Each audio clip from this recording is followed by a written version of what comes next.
with us. Kendrick Lamar? Hey, David!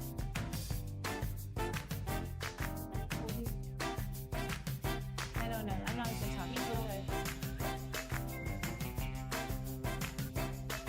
She would be the headliner.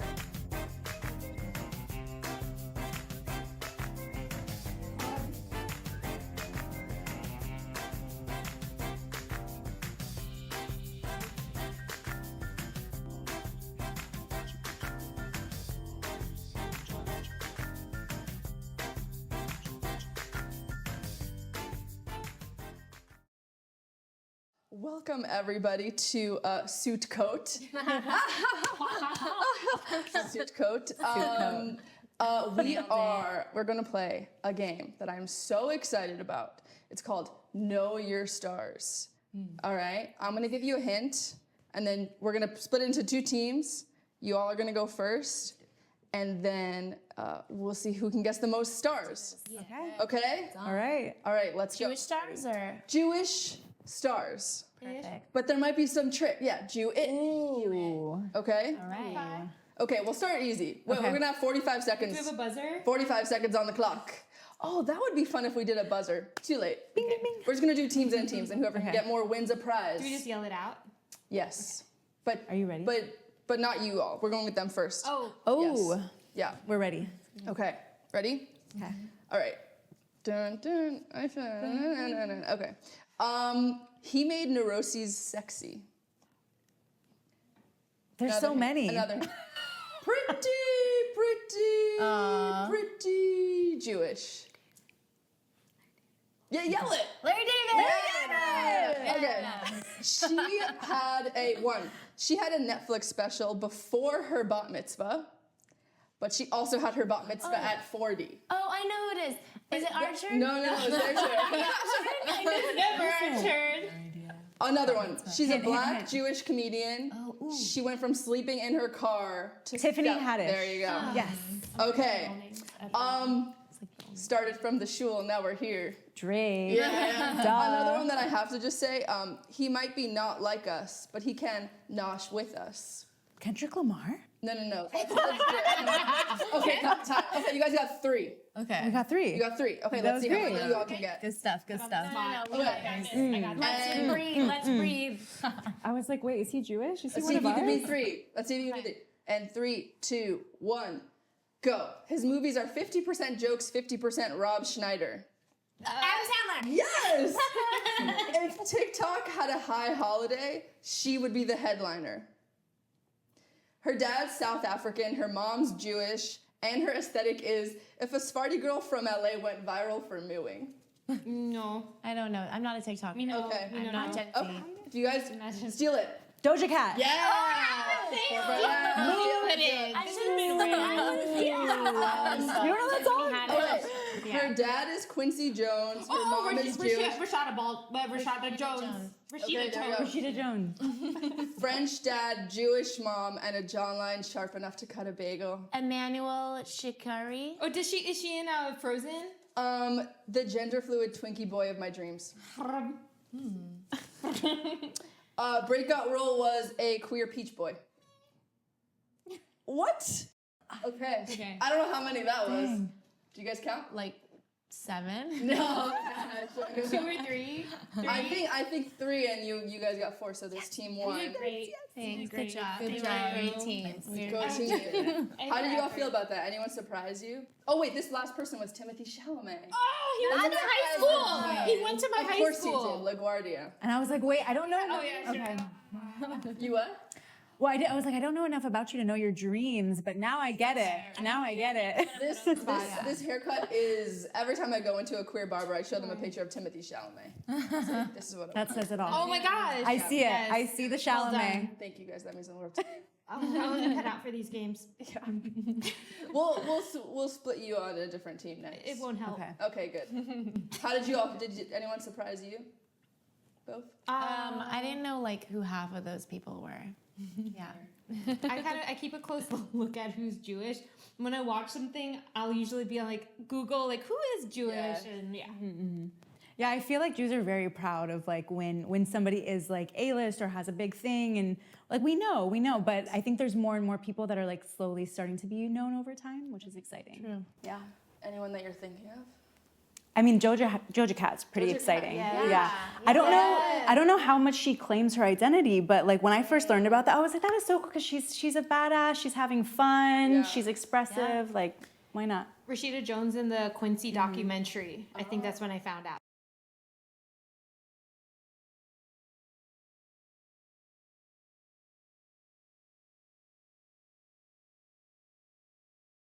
What does Jewish celebrity mean to you? When you all see like any Jewish people in the Seinfeld. Seinfeld? Immediately. Yeah. They really made the forefront. Ashken normative, am I right? Indeed, yes. Bagels, pickles, everything. Preach. Yeah. Well, the thing is also when you ask the question, I took it differently. Like, what does it mean to have Jewish people that are celebrities? And to me, it's a lot of the time like, we're not all the same person. And I just love seeing like the diversity within the Jewish diaspora, and then having that, you know, in film, TV, and music. It just means a lot because I feel very confined by how a lot of people, they just go by what the stereotypes are. Yeah. I remember it reminds me like growing up a lot of times people would ask me like how I was Persian and Jewish, and they just didn't understand just because there wasn't really like a big community around. So, and I know like often most of the times when I travel, like I'm probably going to be like the only Persian Jew that person meets. And it really indicates like how I present myself in a way, because I feel like I'm really representing. So it's cool to see the diversity amongst Jews that are famous, and I think it really shows the world that we're not one size fits all. Like we come in all shapes and sizes and colors and have different practices and traditions and rituals. So it's really cool. And cool factor, because I feel like I feel like kind of heated right now, and I feel like I didn't grow up where there was this idea in the media of like being Jewish being associated with any cool factor. So when there's like a Gal Gadot or someone, I'm like, yeah, the archetype is like not usually a cool archetype. Yeah. At least that I grew up with. It's just like a nebby, like, Well, there's like a lot of like stomach problem. where's the lactate? Yeah. But there's been like a lot of, unfortunately, like negative stereotyping and putting us all into a box. Yeah. This is what we look like. This is where we're from. These are our phobias. These are our traumas. And like, while some of that might be true for our community, it certainly doesn't represent everybody. And very similarly to what you shared, like growing up, I felt I grew up very involved with my Jewish community, but not a lot of Jews around me. I was one of the only Jewish kids at my school. And I remember feeling like, am I one of the only Jews in the world? Like, I knew that wasn't true, but when you see someone in the media from your culture, you're like, wow, like it's validating, it's inspiring, it feels important. So I truthfully, I know there's a lot more of us out there doing great things, and I'd like to see more. And I'd like to also see people like embracing their identities who are currently in media that maybe are like loud and proud about it. Yeah. Okay. So we're all Jewish, but we all have our own version of what being Jewish is to us in this beautiful big tent of Judaism. How can your tradition specifically be honored on Sukkot and also in general this year? I think like one thing is actually having these types of conversations. I feel that I've told people before, I think the ultimate Jewish thing or experience is like that you can't pinpoint it in one thing and that it's so diverse. So I think it's maybe like the conversations we have around the tables also about like, what do you grow up with? Or like, what did you low-key not grow up with that you thought other Jewish people were experiencing? That's what I think. But Definitely. And I think also is to always ask questions. Just always be curious. I love talking about my culture and I love spreading the word, but I usually don't offer it unless I'm asked. Okay. Just as like a personal shyness. I get that. But it really does help when people show that they're curious and they're interested and they want to learn from it and experience the practice with me. So I just welcome that kind of curiosity. I'm curious. Tell me about your Sukkot practice. Yeah, Sukkot is actually my favorite of all the holidays. Okay. Yes, I'm a harvest girl. Harvest. Hashtag harvest girl. Yes, exactly. You're just in a field with like a that's I was like the Every day. something very In classic. Los Angeles City, just in the field. Right. But for me, it's just the most wonderful bridging of the, harvesting of the new fruits and being outside in nature. And our sukkah is very lavish. We put up a lot of family rugs and pillows and pictures. And sometimes we'll put my art in the sukkah, which is always a really fun thing. And it's just a wonderful time to be with the whole family. And as kids, we also used to sleep in the sukkah, which was awful. You wake up the next morning and you have like 5,000 bug bites, and you're like, well, I should have seen this coming. Camping. Yeah, it is. But It's like the ancestors, I know, really, I admire them. Yeah. But it was such a wonderful family event, and the food, oh my goodness, the best dishes. Corn soup, Okay. favorite. Turns out I'm allergic to corn in my older age, so Because of all the corn soup. probably, yeah, my body was like, this is too much. Not matzo ball soup. Yeah. No. This is food culture we're talking about. It always goes back to soup. I'll have a soup. Anyone else have specific Sukkot traditions? Soup coat. Soup coat. Suit coat. Yeah. Well, we got to wear our suit coats in the sukkah. For me, I'm immediately thinking about ancestors and the tradition that we have of ushpizin, of inviting in the matriarchs, the patriarchs, the elders, the wise ones that have really held and passed our tradition on over time. And it's part of our custom to bring in and remember our ancestors from our lineage, right? And so my family's Sephardic and Ashkenazi, European, and also Salvadorian, and so I feel like I have the whole world inside of me.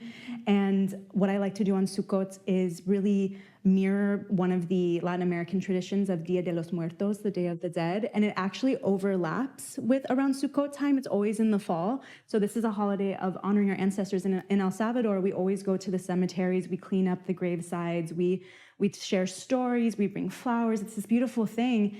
And in our community, in our Latin Jewish community, we've had so many conversations about how this natural overlap of Sukkot, of honoring our ancestors, and Dia de los Muertos goes together.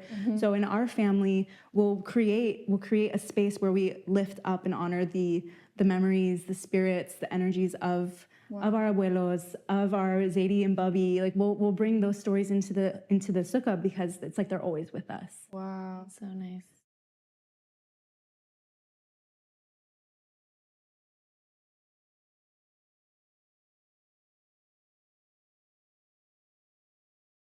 So you brought something for us, and it looks suspiciously cacao. I feel like there's a chocolate association. I'm not sure. Can you tell us about it? Yes. Good guess. Okay. So I'm very excited about this, and I want to start with showing you these little seeds. Who likes chocolate? Like is not the word. I consider it a vitamin. I have it every day. I really do. I classify it. Well, there might be a reason for it because chocolate and the source of chocolate, and you can take a little seed. These are cacao seeds. Cacao is incredibly healthy for you. It's nutrient dense. It's considered a superfood. And it's been growing in Latin America for thousands of years. There's mythology around it. And it's been, I know, just take a whiff. And you can try it if you want to, but you can taste the essence of chocolate within just the cacao seeds. And these have been fermented and sun-dried and toasted. But when you grind this down, then you get the paste, which is the base of chocolate. And then you can add all your sweet stuff to it that you want. But something that I wanted to bring for everyone to try, as I've been learning more and more about Salvadorian history and culture, is that cacao is really a staple of part of our health, part of our medicinal culture, our herbalism, but also some of our spiritual traditions connecting to cacao. Getting mad emotional. Sorry. Oh gosh. I'm laughing and I'm crying at the same time. Feel it, yes. Like, of course, I would cry over like a cacao. It's very emotional. It's a heart opener. Are you serious? Yes, that's the energy of cacao. I've never had this experience holding cacao, so I just have to share it. So I'm not and I'm not wearing waterproof mascara, of course. Let it out, girl. But so my dad, he's not with us anymore. David, and he. Okay, no, I don't have to apologize for crying, but so anyways, not to commandeer this, but so he would eat chocolate every day. And he taught us He wouldn't even let us chew chocolate. So like and he was like a really, really kind man. It wasn't like aggressive. It was done with a lot of love. But he would only let us we had to let it melt in our mouth. And we had all types of chocolate, but he said the only real chocolate is dark chocolate. And so sorry, as you're sharing this, my dad, he's from South America.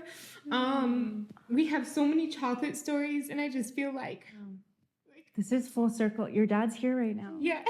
And of course, I'm like, and he had such a good sense of humor. And I'm like, of course, Abba. I'm like, we're having a happy gathering and I'm holding a cow.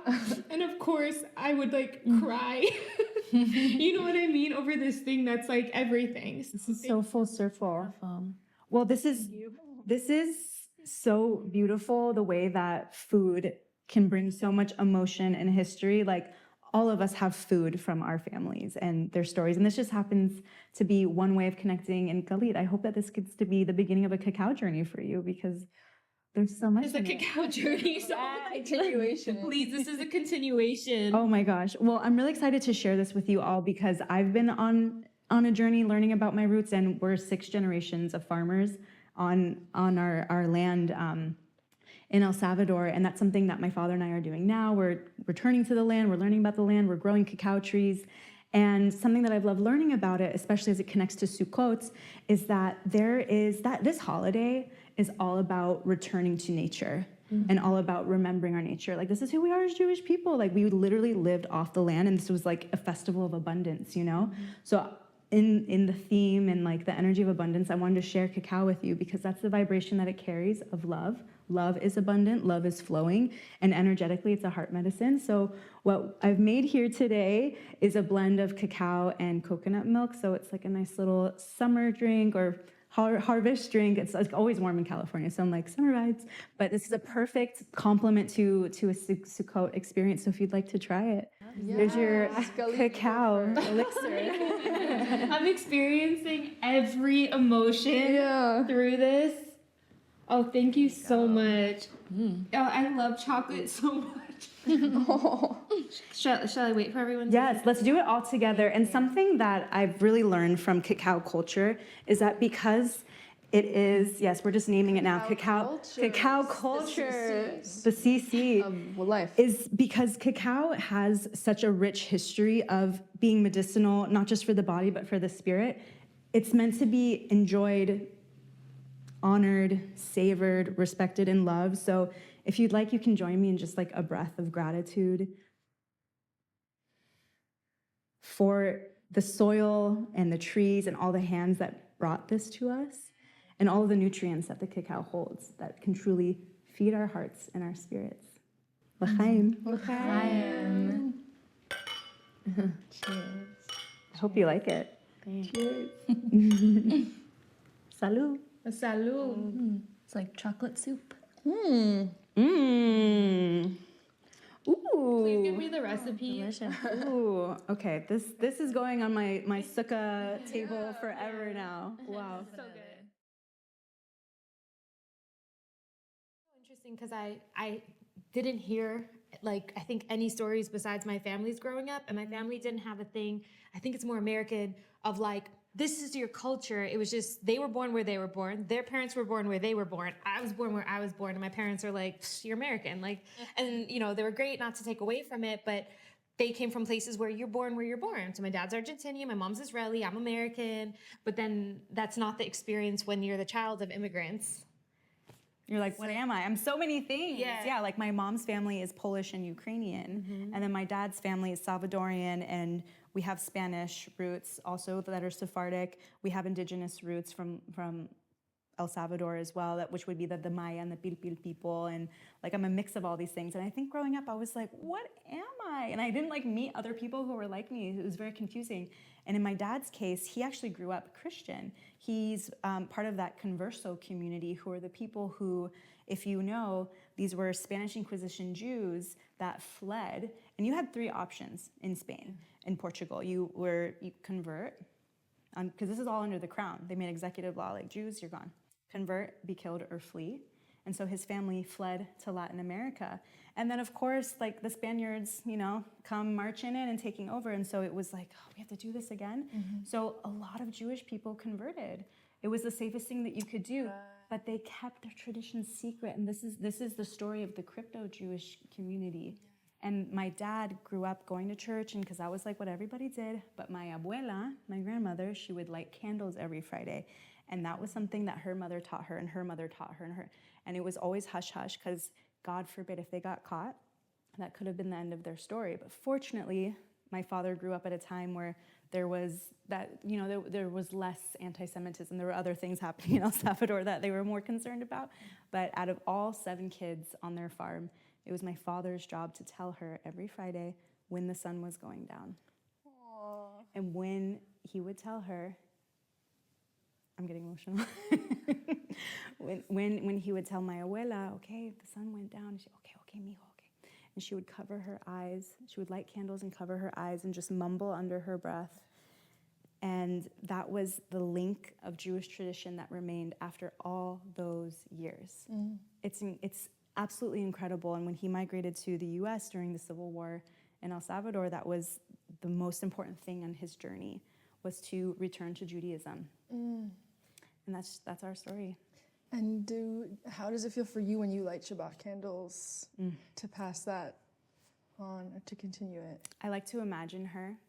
I like to imagine her in our little adobe home on our farm doing that. I like to also imagine my Ukrainian grandmother doing that, and her great-grandmother. Try to imagine everyone with me. And flame, there's actually a Native American person who shared this beautiful story with me, that there's this idea in their tradition, once you light a flame, it's a descendant of the first original fire that was ever lit. Ooh. And I was just like, oh my gosh, like that's how I feel when I light Shabbat candles, that it's like everyone who ever lit Shabbat candles before, spiritually, physically, wherever, like they're there in that flame. Wow.